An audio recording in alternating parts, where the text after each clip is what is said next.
Aujourd'hui, à Aéropod, pour ce 63e épisode, on parle des 2 avions ravitailleurs qui sont présentement en production. On les compare et on vous dit tout ce qu'il y a à savoir là-dessus.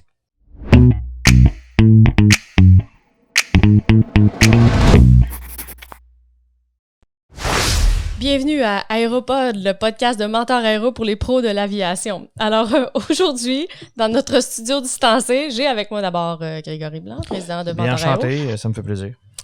Pareillement. Et Olivier Lacombe, le pilote laconique. Allô tout le monde, content de vous voir. Bonjour. Oui, on a En pris un direct petit... de la Laconie, juste à côté de la Laponie. Oh, pas vraiment. Non? Okay. On a pris un petit break, mais on est de retour avec un contenu, on l'espère, qui vous plaira, chers auditeurs, technique. Oui. Ah oui, là, à fond, là, on parle de boulons et de pilotes et de tout. De joint torique. De joint torique, oui, effectivement. Ouh. Ça, je pense que ça doit sonner un peu dirty pour de certains. De gasket et de bearing. Et, bon, en tout cas, oui, on va compris, essayer d'éviter le panachage de sujets. Exactement. D'accord. Et donc, aujourd'hui, on l'a dit en introduction, on parle des 2 possibilités d'avions ravitailleurs. J'ai juste tankers en tête.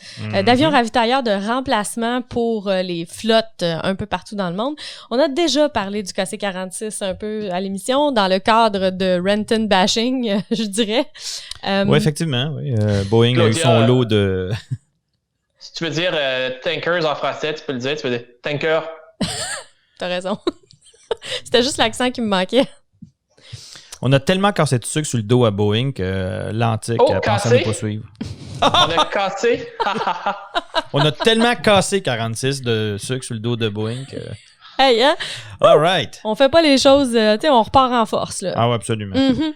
Donc, c'est un peu une fausse rivalité, si j'ai bien compris, Olivier. Toi, dans ta tête, il y en a un qui est clairement supérieur, puis c'est fini, là. Ben, c'est pas juste dans ma tête. Je crois que visiblement, si on regarde les chiffres sur papier, il y a un des 2 avions qui est supérieur à l'autre. Le saga du KC-46, ça remonte, c'est la saga du remplacement des KC-135, les 707 qui sont pas vraiment des 707 de ravitaillement de l'armée américaine. C'est pas des 707, Olivier. Attention, ben, je me suis fait rappeler à l'ordre la semaine passée par un geek qui m'a rappelé amicalement que c'est en fait, pour les gens qui nous écoutent, là, c'est un Boeing 367-80, le fameux Dash 80, qui a un fuselage plus étroit que le 707. C'est le prototype, en fait. Je t'arrête, c'est même pas un 367-80 parce qu'il n'y a pas les ailes comme le 367-80. C'est entre le 367 et le 707. Exact. Dans le fond, c'est l'avion prototype que Boeing a utilisé pour lancer l'idée de ce que va devenir le 707. Et puis, ils ont réutilisé ça. Fait que c'est un très bel exemple de réingénierie. On va réutiliser quelque chose qu'on a payé pour puis qu'on ne sait pas quoi faire avec. Et on a fait le KC-135 avec. Donc, c'est compliqué, hein? Mais c'est ça, la vie, les amis. Donc, tu disais, Olivier... Oui. Donc, à l'époque, le KC-45 avait gagné. Le KC-45, c'est quoi? C'est un Airbus 330 qui était proposé par Northrop Grumman et Airbus, qui avait gagné contre un 767 cargo, ravitailleur, probablement le KC-767 à l'époque. Ouais. Et cet avion-là, le KC-45 devait le fabriquer dans une usine à Mobile, en Alabama. Ouais. Donc, et lorsque Airbus avait gagné le contrat avec Northrop Grumman, Boeing levé de bouclier, fait des cris et des pleurs, s'est roulé par terre pour pas donner le contrat aux Européens, malgré le fait que les avions allaient être fabriqués aux États-Unis avec des moteurs américains, c'est des GE et des CF6. Finalement, la compétition a été annulée. Ils ont refait une compétition et là, c'est Boeing qui a gagné avec ce qui allait devenir le KC-46. Ben, attends, juste pour être sûr que je comprends. Si tu regardes l'appel d'offres, Olivier, à l'époque, j'avais jeté un petit coup d'œil, un condensé. Là. C'était vraiment... l'avion doit avoir une porte à situer à 48 pouces, point 4. Fait que tout était designé pour... Mais mon Dieu, cet appel d'offres est un 767. Donc, c'est les fameux appels d'offres qui sont tailored pour quelque chose en particulier. Tu sais, il faut que ce soit telle couleur, tel truc. Oh mon Dieu, mais il n'y a que toi qui peux fournir ce produit-là. Et c'est ça qui était arrivé la deuxième fois. Fait que dans le fond, on comprend que quand Boeing joue à un jeu, je gagne, sinon je joue plus. Oui. Mais rappelez-vous, c'est toujours des fausses compétitions, les appels d'offres américains. Oui, mais c'est ça. Mais ce qui est intéressant là-dedans, Olivier, là, c'est que on en avait parlé dans le spécial du F-35, la façon dont Lockheed avait ingénieré l'appel d'offres et la façon de présenter son produit, là, le F-35. Puis tu sais, on disait que une façon de fonctionner, c'était d'avoir un maximum de personnes impliquées dans le projet. J'ai fait mes petites recherches, puis dans le cas du KC-46A, le Pegasus, il y a 40 États directement impliqués dans le programme. Le fameux Government Engineering. Exactement. Mm-hmm. Donc, c'est ça que Boeing a plaidé. Pour finir le cas du KC-45, les gens, quand Airbus avait perdu le contrat finalement, et là, c'est allé à Boeing, les gens disaient « Ah, Airbus, vous ferez pas votre usine, hein, vous êtes des méchants capitalistes, vous allez retourner, blablabla. » Et Airbus a dit « Non, on garde notre usine. » Donc, ils ont commencé à faire des 320 pour JetBlue, et là, ils font les 220. Donc, c'était l'usine qui allait produire les ravitailleurs de l'armée de l'air américaine, qui maintenant produisent des avions civils pour Airbus en Alabama. Hey, pour de vrai, là, je m'étais posé la question de comment ils avaient fait pour monter leur affaire si rapidement pour le 220. Je savais pas que c'était du recyclage d'une espèce de... Ils faisaient du 320 juste avant. Puis juste avant ça, ils devaient faire c'est pas du recyclage. C'est au niveau de Airbus s'est engagé à avoir une usine aux États-Unis et ils sont arrangés pour que l'usine reste là puis fasse quelque chose. Donc, c'est ça je pense qu'il est bon de souligner. Non, absolument. Mais de toute façon, moi, dans ma tête, recyclage, c'est vraiment pas nécessairement péjoratif. Tu sais, t'as eu une stratégie d'affaires qui a pas marché, puis tu trouves quelque chose d'autre qui fonctionne, personne se plaint. Hein? C'est cool. Je pense que de toute façon, c'était le but. Là. Le tanker, le potentiel tanker assemblé à Mobile, c'était l'occasion rêvée. Puis bon, on va faire autre chose parce que ça n'a pas marché. Mais je pense que peu importe comment, puis peut-être un peu moins grand au début, il l'aurait fait quand même. Là. Mais là, vont-ils produire des KC-30 sur place? Non. Oh, ça aurait été drôle quand même. Je vais aller produire le produit concurrent chez vous juste pour vous emmerder. Ce projet-là est fini, complètement fini. Aux États-Unis, c'est... Là, tu peux plus revenir en arrière.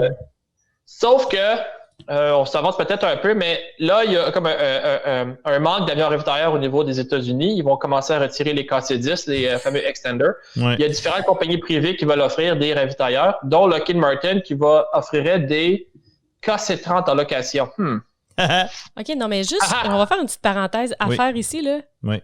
À qui tu loues ça? À des gens qui ont des jets privés qui veulent faire le tour de la Terre sans atterrir? Non, ce qui arrive, c'est que, puis les Anglais le font en ce moment avec Air Tanker, qui est une compagnie privée, un consortium, c'est des hommes d'affaires qui se sont mis ensemble, qui ont offert à l'Angleterre à l'époque d'acheter les avions ravitailleurs dont ils avaient besoin, de s'occuper de gérer la flotte, de l'entretenir, tout ça, et la RAF, en tout cas le gouvernement britannique, ils achètent du uptime, puis c'est tout. Là. Exactement. Puis la compagnie a le droit, le contrat, il est long comme à peu près le Saint-Hubert, là. La compagnie peut l'utiliser pour d'autres choses, en autant qu'ils sont capables de répondre dans les délais aux besoins du gouvernement anglais, mais c'est déjà fait. Les tankers en Angleterre appartiennent à une compagnie privée qui s'appelle Air Tanker. Très original. C'est la même chose avec les avions d'entraînement de l'aviation royale canadienne, les T6, les Harvard 2 et puis les Hawk, ces avions qui sont entretenus par des compagnies privées. Donc, ils disent à chaque matin, on doit avoir 20 avions en état de vol le matin pour aller voler. Tu t'organises comme tu veux. Faites ce que vous voulez, mais ça nous prend 20 avions. Exact. Donc là, ce que Lockheed Martin veut faire, c'est exactement ça. C'est-à-dire... Les avions appartiennent au gouvernement dans le cas du Canada et c'est les compagnies privées qui s'arrangent pour les avoir... Mais il pourrait être 100%, possédé par le contracteur, puis je paye pour l'utilisation.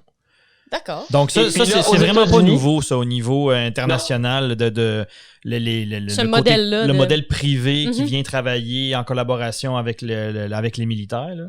Donc ça serait... Aux États-Unis, il y a la compagnie Omega qui offre déjà des services de ravitaillement en vol pour la marine américaine lors des exercices. Au lieu d'utiliser les avions militaires qui sont fort en demande, ils prennent des avions civils et ils fournissent du ravitaillement en vol aux militaires, donc à la marine et le corps des Marines. Donc là, pour être sûr que j'ai le fin mot là-dessus, il n'y a aucun avion ravitailleur qui est utilisé avec des avions civils, jamais? Non. D'accord. Non. OK. C'est purement militaire. Ça a déjà été dans les années 30, dans les années 30, les Anglais faisaient la traversée de l'Atlantique avec des hydravions et il y avait du ravitaillement en vol pour réussir à faire la traversée de l'Atlantique. Ça fait longtemps. Ouais. Voilà. Intéressant, la petite parenthèse Ce qui a historique. changé avec le temps au niveau des militaires, c'est comme on disait, donc pour rapper ça, cette idée-là, c'est que le civil, le privé, s'est mêlé à tout ça. Puis là, je dis dernièrement, ça fait 20, 25 ans, peu importe, là, mais c'est assez récent quand même dans l'histoire, là, où on a donné des contrats privés à des compagnies. Et c'est ce que Lockheed veut faire, c'est ça qu'Olivier disait. Donc, Lockheed, puis pour faire un pied de nez. Ça, c'est l'aftermarket très avancé. Lockheed, c'est ça. Donc, eux diraient, ben oui, mais c'est parce que le 330, il est plus gros que le 767. Il rentre plus de fuel dedans. Je peux en profiter pour ramener, pourquoi pas ramener des militaires en les emporter pour toi là-bas. Je mets plus de cargo. Donc, les palettes LD3, il y en a plus dans le 330 que tu en rentres dans le 767. Les fameuses palettes de format militaire, t'en rentres 8 quand même dans ton 330, tu sais, fait que oui, mais ça, de toute façon, c'est quelque chose que éventuellement va arriver parce que le 330 au niveau civil, c'est une réussite totale. C'est un programme qui réussit très bien. Puis il y a Airbus, à l'époque, avait misé juste, là. Puis c'est un avion qui est parfait pour ça parce que si on rentre un petit peu dans le côté technique maintenant de la chose, pourquoi c'est un avion idéal pourquoi c'est une plateforme idéale pour ce genre de projet-là, c'est que le 330, à l'époque, au niveau civil, avait été développé en parallèle avec le A340, qui était un 4 moteurs. Et ça, on l'avait déjà mentionné dans un ancien épisode, mais donc le 330 qu'on retrouve aujourd'hui en format MRTT, donc en tanker, les pods dans les ailes sont installés là où le premier puis le quatrième moteur, là, il y a 2 moteurs de moins sur le 330, mais la structure d'aile est exactement la même, fait qu'elle est déjà renforcée. Elle est déjà prête. Le pylône d'attache, pas le pylône, il n'est pas là, mais la structure d'attache pour ce fameux pylône qui est inexistant, ben on l'utilise pour mettre des pods. Un autre exemple de bon recyclage. Un autre exemple d'utilisation de réingénierie donc ça, à ce niveau-là, le 330 est devenu la plateforme. Je pense pas, ce serait vraiment un petit peu arrogant de dire il y a 25 ans que oui, on avait pensé à ça absolument. Non, là. Ce qui aussi qui aide le cas du KC-46, du le KC-30, tabarnak, c'est compliqué ces numéros-là. Oui. C'est que le KC-46, pour livrer son carburant, on parle de le maximum qu'il peut livrer, c'est 207 000 livres de jet fuel, a besoin de réservoir dans la soute. Ouais. Le KC-30, ou le 330 MRTT, appelez-le comme vous voulez, sans réservoirs spéciaux, peut livrer 245 000 livres de carburant. Juste avec ce qui est dans l'avion. C'est assez hallucinant. Et tu as l'option, bien évidemment, de rajouter des réservoirs supplémentaires, mais la plupart des gouvernements, à date, ne l'ont pas fait. Et le KC-30 peut amener 99 000 livres de cargo en plus de ravitaillement. Ouais. Donc, quand on parle de KC-30 qui part de Bagotville avec des F-18, qui les amène en Roumanie non-stop, avec les techniciens dans le KC-30, les moteurs de spare, tout ce que vous voulez, c'est complètement, c'est fou, là. On est dans une autre game, là. Allez, juste pour vous dire, là, l'Allemagne, les Pays-Bas, la Belgique, ils ont acheté, eux autres, ils ont acheté des A330 tankers, ils ont poulé là, sous l'égide de l'OTAN, ils en ont acheté. La France n'a pas voulu embarquer là-dedans. À elle toute seule, ils en ont acheté 15. Ils l'appellent le Phoenix. Là. Et en ce moment, pour la COVID, là, ils l'utilisent à toutes les sauces. Là. C'est l'avion le plus utilisé en ce moment dans l'arsenal français, là. Parce que c'est un avion, oui, c'est un tanker, mais ça peut transporter du cargo, tout ça. Puis en ce moment, il y en a un en particulier qui est dédié au transfert de malades. Parce que dans la A330, tu peux embarquer, puis je l'avais noté parce que je trouvais ça hallucinant, là. Tu peux embarquer en format normal une quarantaine de stretchers là, pour les civières, des civières, oui, merci. Dont 10 avec civières ventilation tout ça, là. pour des besoins plus spécifiques. Là. Puis ils peuvent monter ça jusqu'à 48. Puis ça inclut quand même, malgré tout ça, 20 places pour du aéro, pour les médecins, il faut que ça soit. Là. Et tu as quand même 100 passagers en arrière. OK. Alors, c'est une grosse machine. Fait que c'est une Mais très, là, très grosse justement, machine. On va s'assurer de faire les parallèles entre les caractéristiques. On a parlé des capacités en termes de carburant. La méthode de ravitaillement, tu savais qu'il y avait perche, panier. Est-ce que c'est la même chose des deux côtés? Oui, Oui, on a la même possibilité des deux côtés. Donc, les deux possibilités sur les deux avions. Donc, la perche et le panier. D'accord. Donc, le KC-46 a la perche au centre et les paniers de chaque côté sur les ailes. Le KC-30 aussi, sauf les Anglais qui n'ont pas de perche, qui n'ont que des paniers ravitailleurs sur leur avion. Mais de toute façon, il y a une perche qui est non fonctionnelle, si j'ai bien compris, parce que son système de guidage marche pas. Ça, c'est dans les Sur problèmes les Anglais, actuels. la perche n'est juste pas installée. Exact. OK. Bon. Quand même, c'est comme une caractéristique. Non, mais là, attention, parce que là, ce que tu es en train de dire, c'est que c'est sur l'Airbus, mais c'est sur Boeing. Oui. Donc là, on va y aller par étapes. Le KC-46A, le Pegasus de Boeing, au niveau des façons de ravitailler, il y a personne qui a réinventé la roue. On est au boom, qu'on appelle, donc la perche. En bon français, c'est le boom. Et les paniers ravitailleurs. On retrouve ça des deux côtés. Dans le cas de Boeing, on a un problème avec la perche. On a profité de l'occasion de ce nouveau contrat-là pour redesigner la perche. C'est un échec. Et également le système de vision, parce que ce qui est important de mentionner, c'est qu'on a profité de l'occasion des deux côtés pour enlever le gars ou la fille qui était couché en dessous, littéralement couché, puis qui essayait de contrôler la perche. Comme le bras canadien, là. Oui, à peu près, on va dire. Et ça, on a encore quelqu'un qui va s'occuper de ça, qui va gérer le ravitaillement, mais on l'a automatisé et on l'a mis remote, entre guillemets. Donc, ceux qui ont déjà vu, là, puis ceux qui ne l'ont pas vu encore, vous irez faire un tour sur Internet. Allez voir un cockpit d'Airbus 330. Vous remarquez que depuis très longtemps, maintenant, il n'y a plus de navigateur.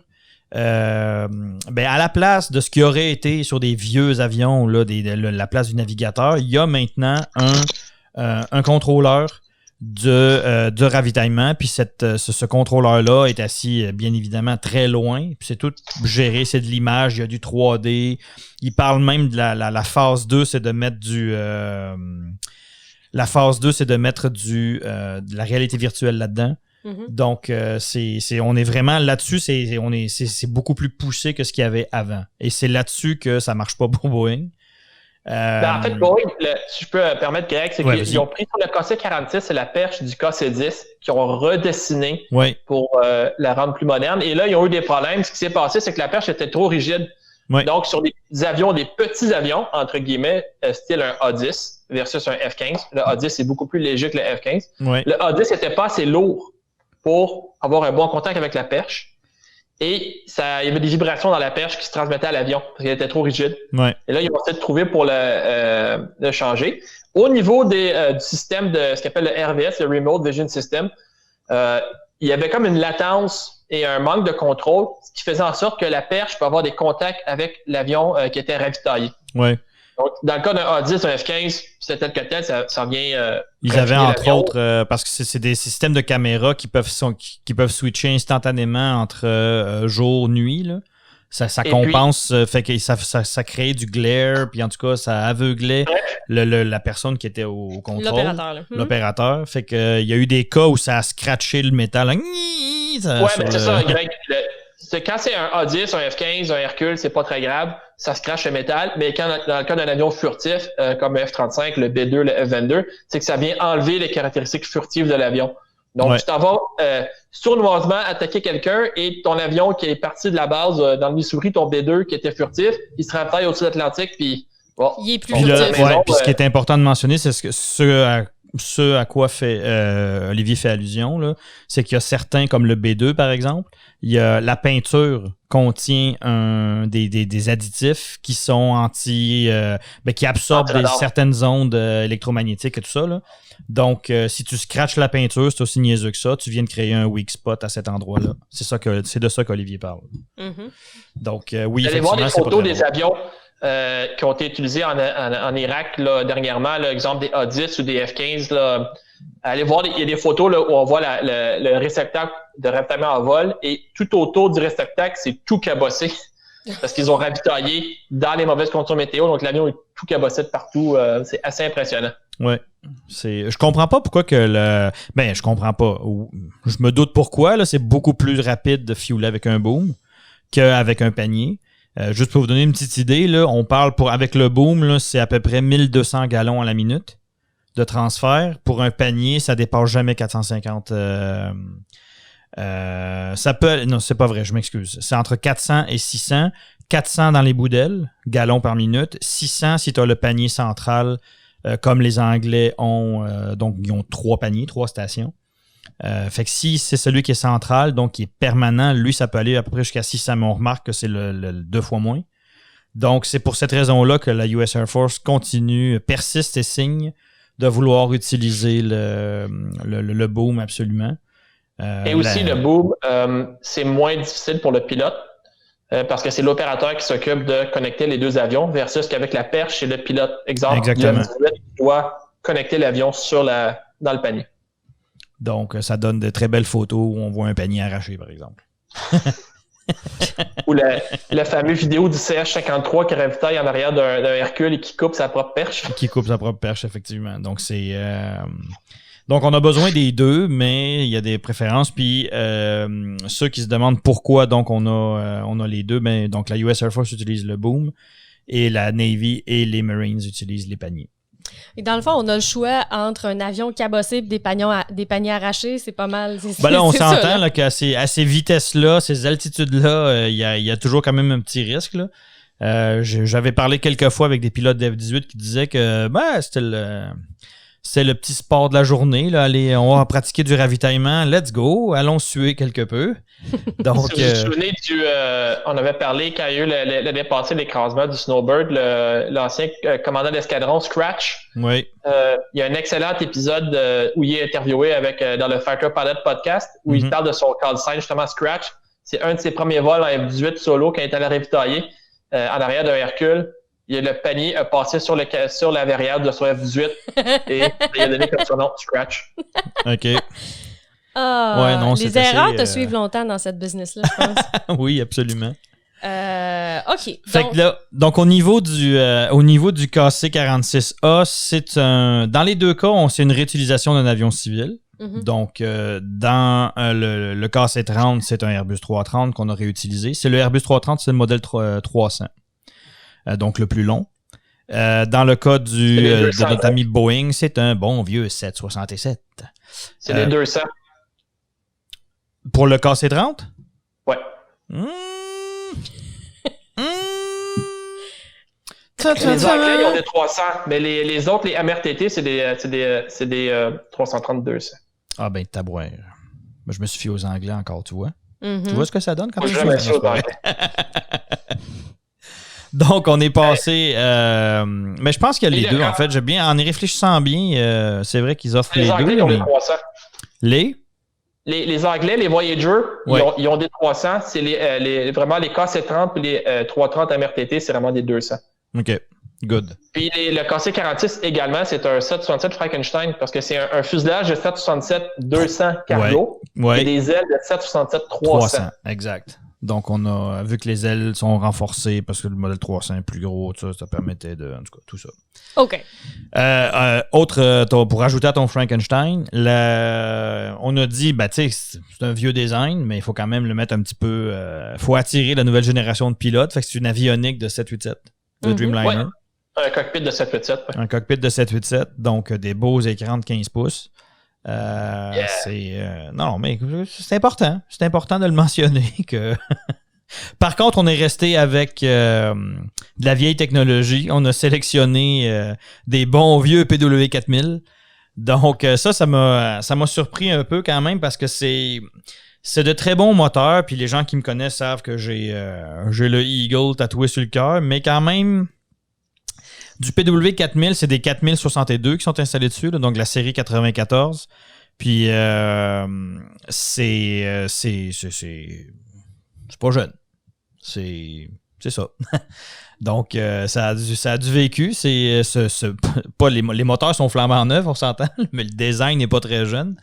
Mais il y a une grosse différence quand même parce que pour être capable de fournir cet avion-là les systèmes, en fait, on avait des problèmes de stabilité au niveau du système électrique. Ce qu'on a fait, c'est que on a changé les générateurs. Donc, ces PW4000-là sont équipés de générateurs de 120 kVA au lieu de 90 normalement. Petit détail technique, mais pour vous montrer comment que même si l'avion, il n'y a pas de passagers, il n'y a pas de demande comme telle, là, ça bouffe quand même énormément de puissance électrique. Là. Donc, on est obligé de switcher et de mettre des plus gros générateurs. Donc, ça vous donne quand même une petite idée de comment que c'est gourmand, là, toute cette technologie qu'on a ajoutée sur l'avion. Là. Et au niveau du KC-30, on a des Trent et des CF6, dépendamment des utilisateurs. Oui, monsieur, des bons vieux CF6-80. Ça, c'est de la marine. J'aurais cru, tu vois, par exemple, que on aurait été avec le KC-46A, on aurait été avec GE pour ces modèles-là, mais encore une fois, puis on en a parlé souvent de la guéguerre entre GE et Pratt au niveau des mandats, au niveau des programmes militaires. Là. Pratt a une prédominance, je veux dire, ils sont à peu près sur tous les gros programmes américains au niveau militaire. Là. Puis de temps en temps, il y a des petits restants pour GE, mais je sais pas. Fait que j'imagine qu'on a dû y aller au niveau fiabilité, de disponibilité des pièces. Je sais pas pourquoi Pratt a été choisi pour le KC-46, alors que sur le KC-30, donc sur le Airbus 330, on a conservé le choix de la motorisation. Ouais. Donc, tu peux... les Australiens volent sur du GE, du CF680, et les autres, les Anglais, bien évidemment, volent avec du Rolls-Royce. Les Français, ça, je suis vraiment surpris que les Français aient choisi d'équiper leur 14-15, parce qu'ils vont en modifier un civil aussi, que toutes leurs 330 MRTT soient équipées de Rolls-Royce. C'est plutôt rare. Habituellement, les Français étaient plus fidèles au GE. Mais bon, fait qu'à ce niveau-là, on a conservé le choix. Et pour finir, sur une petite pointe, pour finir, pour ajouter, on devrait plutôt dire au malheur du KC-46A, il est prévu cette année, en tout cas en date de cette année, parce qu'il y a d'autres choses qui vont devoir être calculées. Ils ont calculé Boeing une perte de 5,2 milliards sur ce programme-là. Puis ça, c'est l'erreur qu'ils ont faite. Là. Ils ont fait un contrat à prix fixe, donc tous les dépassements de coûts sont aux frais de Boeing. Donc on parlait l'autre jour, il y a une discussion sur les liquidités de Boeing. Oui, il y a des paiements qui rentrent pour les avions, mais de l'autre côté, il y a comme 10 fois plus d'argent qui sort pour les dépassements de coûts et les dépassements d'échéanciers, tous les problèmes. Donc, ils perdent de l'argent avec ils ne pourront jamais faire un sou avec cet avion-là. Non, effectivement. Il y a des problèmes de design, il y a eu des enjeux de production. On avait trouvé du FOD dans ces avions-là, qui étaient pleins de FOD et dont les livraisons avaient été interrompues à la demande du client avec cause.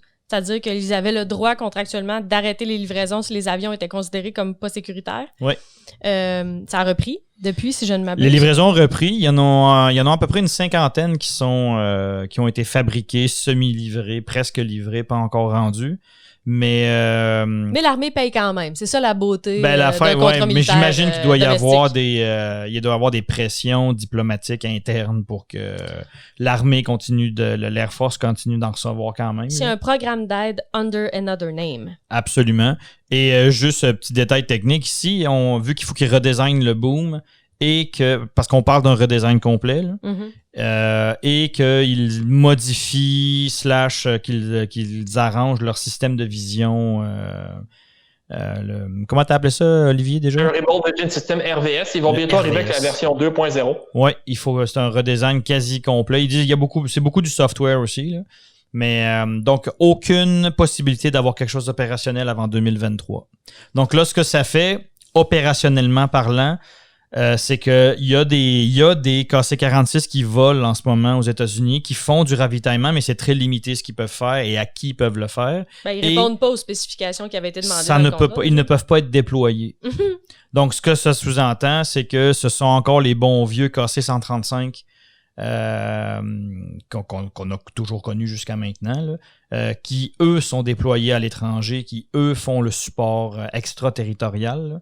parce que bon, la plateforme est usée, utilisée et mature depuis très longtemps. Là. Donc ça, le KC-46 devait être en opération en 2017, Olivier.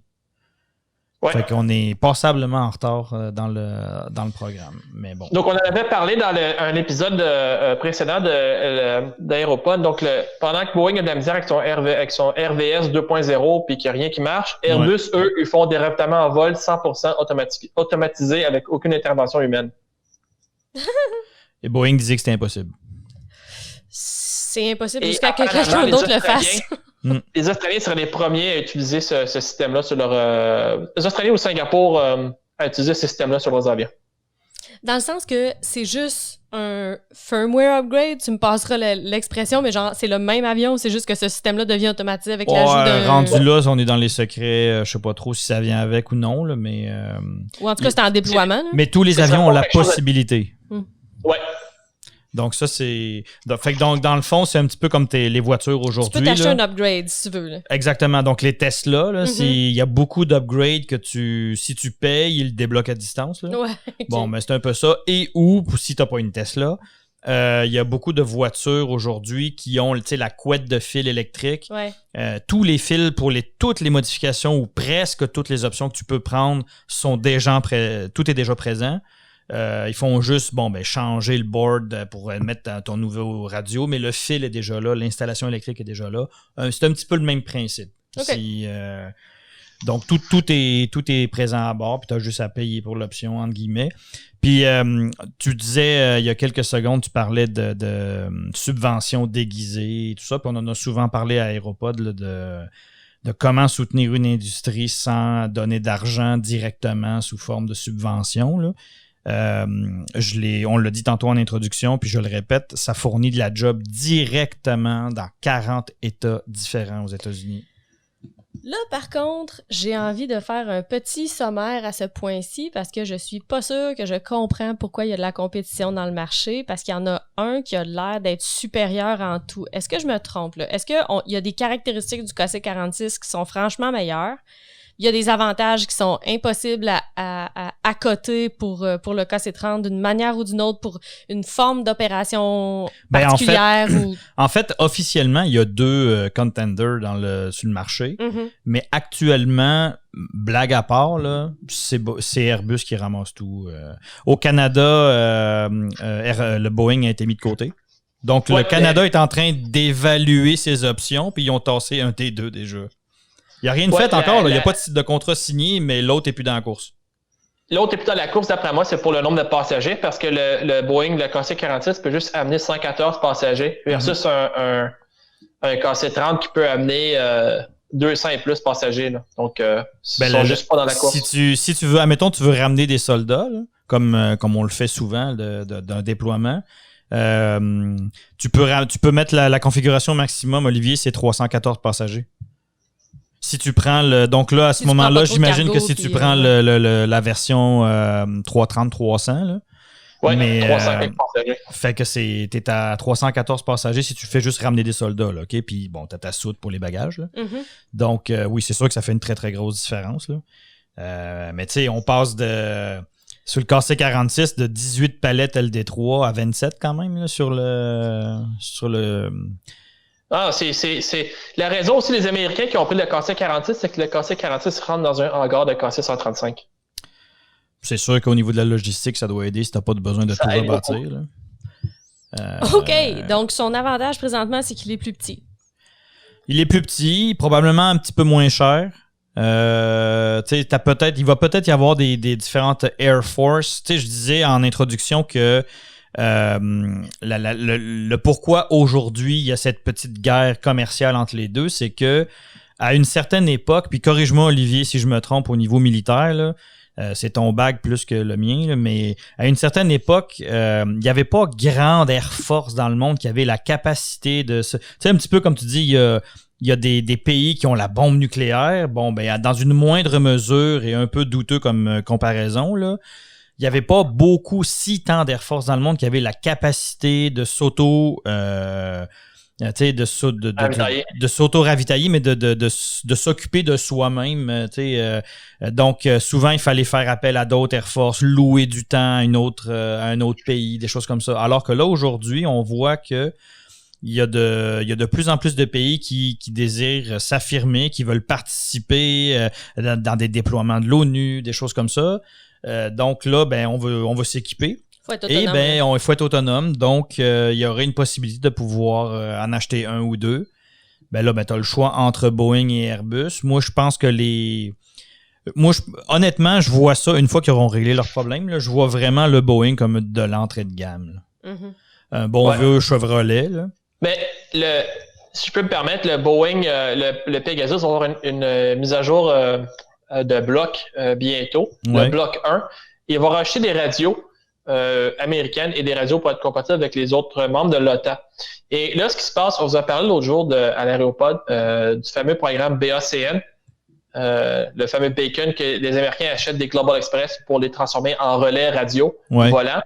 Et là, la première génération de ce système-là, donc le BACN, qui est grosso modo, c'est comme un relais, un switch, un relais. Donc, vous avez des gens qui parlent, exemple, en français, d'autres qui parlent juste en allemand, d'autres qui parlent juste en italien. Et le BACN reçoit ces trucs-là, traduit ça en temps réel et renvoie ça aux bonnes personnes dans le bon langage. C'est ça que ça fait le BACN. C'est assez hallucinant. OK. Et donc là, le KC-46 serait équipé de ce système-là? Non, du prochain système, qui est le ABMS, le Advanced Battle Management System, qui est, si on veut que le BACN, si on veut, c'est du LTE, le ABMS, c'est du 5G. Faire des comparaisons simples à comprendre. C'est le même système que dans l'F-35, non? Oui, le ABMS va être dans l'F-35. En ce moment, le F-35 ne peut pas parler au F-22. Mais si on envoie un avion qui est équipé du système ABMS dans les environs, le F-22 va parler à l'avion qui a l'ABMS, qui va traduire ça et qui va envoyer ça en langage MADL pour le F-35, il va pouvoir se comprendre. Donc, c'est ça que ça fait. Donc, comme les avions ravitailleurs sont toujours présents lors des opérations militaires, ça fait des bons candidats pour avoir un nœud dans le système. Ça rendrait le système interopérable. Oui. Donc, le KC-46 qui rôde proche de la ligne de front avec son système ABMS va pouvoir permettre aux soldats au sol d'envoyer un message texte qui va pouvoir être traduit et envoyé au F-22 pour venir attaquer une cible. Donc, ils regardent pour ça. Ouais, fait que dans le fond, ce qui ressort de ça, c'est qu'on compare des pommes avec des oranges. Il y en a un qui va transporter plus de marchandises puis de carburant, puis un autre qui va transporter plus de données, puis qui va coûter moins cher, puis qui va. Donc c'est complètement ça répond à des besoins différents. Ça me surprendrait qu'Airbus reste en arrière non plus. Là. Les KC-30 et les A330 MRTT, vous pouvez être garanti qu'Airbus va pouvoir installer le lien 16 et ou peu importe ce que vous voulez là-dessus aussi. Là. Oui, mais c'est juste que c'est des systèmes qui sont indépendants.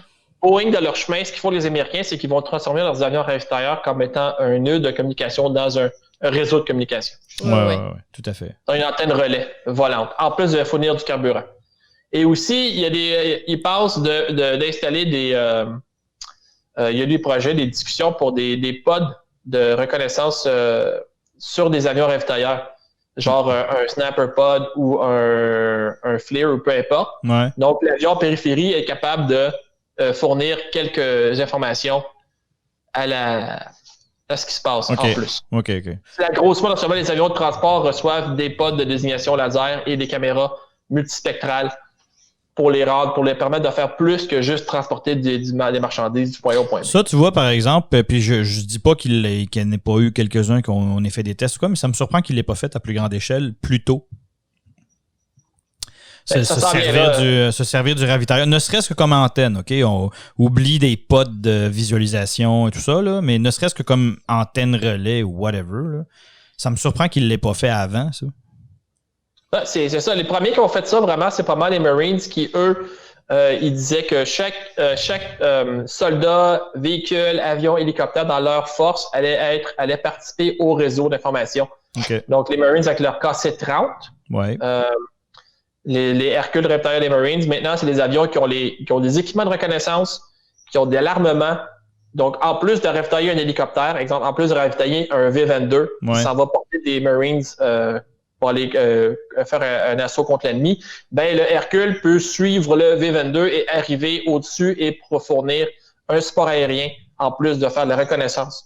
OK. Donc, c'est une façon d'optimiser les ressources. les performances. OK, ouais, tout à fait. Ce qui est très logique, là. C'est fantastique. Non, mais sérieux, honnêtement.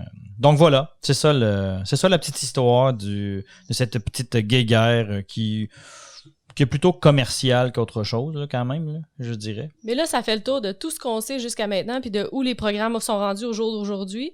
Ouais, ben là, la liste de clients s'allonge de jour en jour, là, sincèrement. Là. Pour le 760, pour le KC-46, en fait, en ce moment, il y a 3 clients. On a les États-Unis, le Japon et Israël. Ouais. Et il y a eu c'est pas un KC-46, là, mais il y avait aussi les Italiens là, qui avaient demandé oui, les Italiens ont le KC-767 avec les Japonais. Donc, ils en ont 4 chacun. Exact. D'accord. Donc, ça, c'était purement des 767 transformés en tanker à la demande. Les 200 ER. Oui, exact. Donc, voilà. Fait qu'en ce moment, je te dirais que celui qui a le plus le vent dans les voiles, c'est le 330 MRTT. Puis au Canada, on a de très bonnes chances de le voir arriver. D'ici 20 ans à peu près. Avant ça. Connaissant le Canada, probablement que d'ici à ce que je prenne ma retraite, puis comme je suis entrepreneur, je la prendrai pas. On devrait voir ça arriver. Juste un candidat pour le contrat, ça risque d'être assez rapide, un peu comme les nouveaux Hercule et les Chinook. Ils ont signé le contrat puis c'est arrivé comme assez rapidement. Ne présumons de rien. Si on a une façon de staller un contrat au Canada, on va la prendre. Alors, honnêtement, si on regarde vraiment, c'est les contrats qui prennent du temps, c'est les contrats où il y a plus qu'un soumissionnaire. Dans ce cas-ci, il y en a un.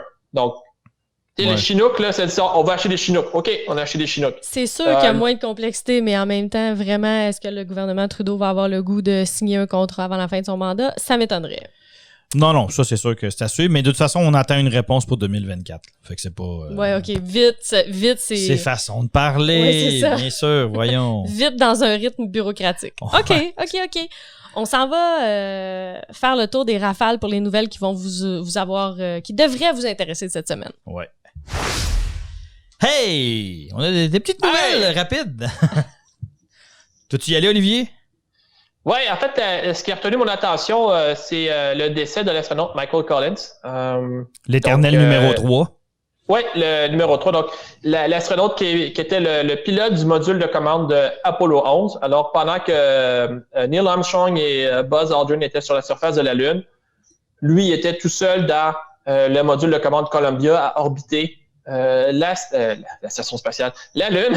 Oui, ben c'est une station spatiale, effectivement. Donc, lui, il n'était pas là à se tourner les pouces, donc il servait de lien de communication pour aider ses collègues au sol. Aussi, il prenait des photos avec des photos avec du film et aussi des photos radar pour les missions subséquentes d'Apollo pendant qu'il orbitait la Lune avec le module de commande. Ayons une seconde. D'être humain. Ouais. Il a été qualifié d'être humain le plus seul à un moment donné, parce que c'était le seul être humain qui avait aucun contact avec un autre être humain. Ouais. Ayons une petite pensée, une seconde, pour le gars qui s'est rendu jusqu'à l'orbite autour de la Lune puis qui regarde ses chums faire. C'est la pire version d'être benché que j'ai jamais vue. Mais lui, il dit que jusqu'à tout dernièrement, il disait que c'était pas... non, il rationalise. Ouais, c'est ça. Comment ça te dérange pas. Ouais. C'est ça. Effectivement. Hey, continuons mais vite merci avec de son service tout de même, parce que fallait qu'il y ait quelqu'un qui le fasse. Il fallait que quelqu'un le fasse, effectivement. Si vous voulez l'écouter parler, le podcast, on en a parlé, 11 Minutes to the Moon, la première saison, sur l'atterrissage d'Apollo 11. Il était interviewé dans cette chose-là. Donc, Michael Collins, qui est né à Rome, je me souviens bien. Et ses parents étaient diplomates. Son père était diplomate.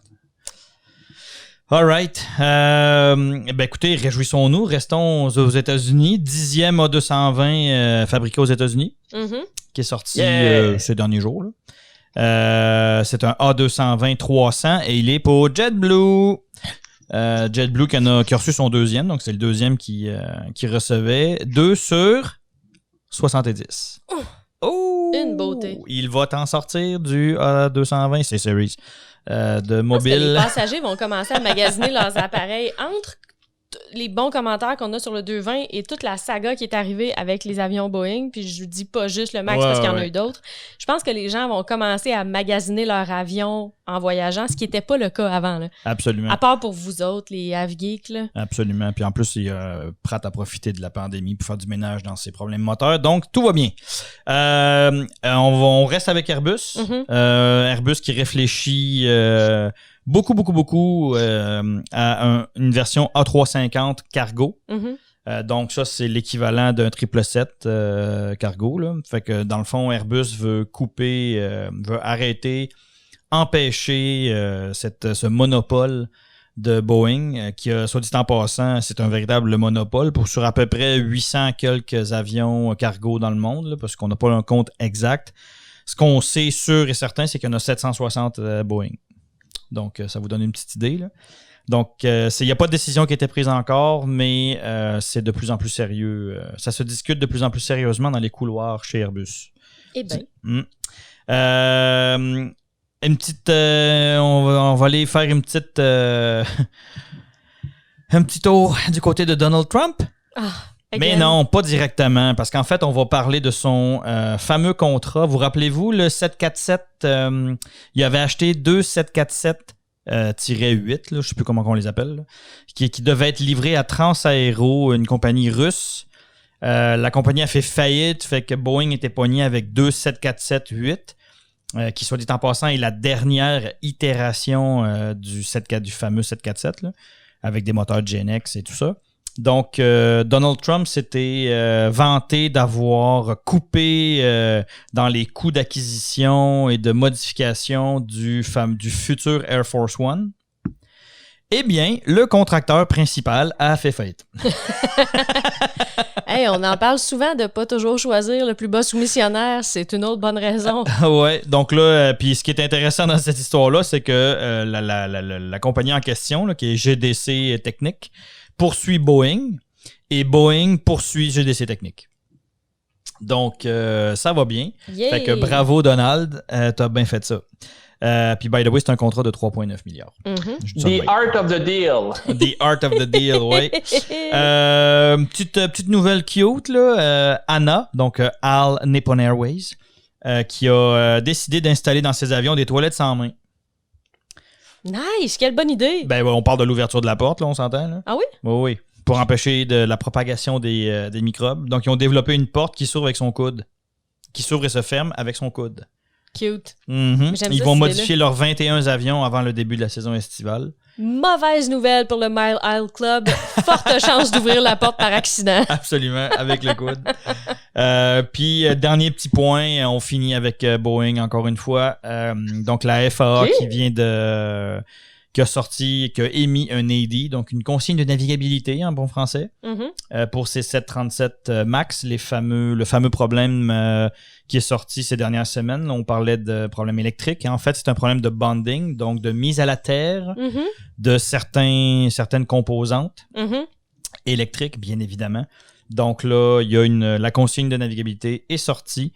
Puis Boeing dit que c'est pas trop cher. Il s'agit juste de vérifier si la mise à la terre, le bonding, a été fait correctement sur la structure de l'avion. Et dans certains cas, on en rajoute. On rajoute de la mise à la terre, donc ça devrait régler le problème. Donc encore, on va dire un petit coup de pied sur le tibia du 737 MAX. Ça fait pas trop mal. Ça pique un peu. Il y a plusieurs bleus, puis ils veulent pas partir. Et voilà. Donc, c'est ça. C'est tout pour aujourd'hui. Ce sera nos brèves. Voilà. D'accord. Eh bien, là-dessus, merci tout le monde d'avoir été parmi nous. C'était Claudia Ouellette. Grégory Blanc. Olivier Lacombe. Merci tout le monde. Bonne semaine. C'est tout pour l'épisode de cette semaine. Merci d'avoir écouté Aéropod. Abonnez-vous à notre podcast sur la chaîne YouTube ou encore pour la version audio sur iTunes, Google Podcast, Spotify ou encore votre plateforme préférée. N'oubliez pas de demander les notifications pour être averti dès que le nouveau contenu est disponible. Visitez notre site web mentoraero.com pour toute info supplémentaire et n'hésitez pas à nous envoyer vos commentaires ou questions à l'adresse aéropod@mentoraero.com ou encore sur la page Facebook de l'Aéropod. Over.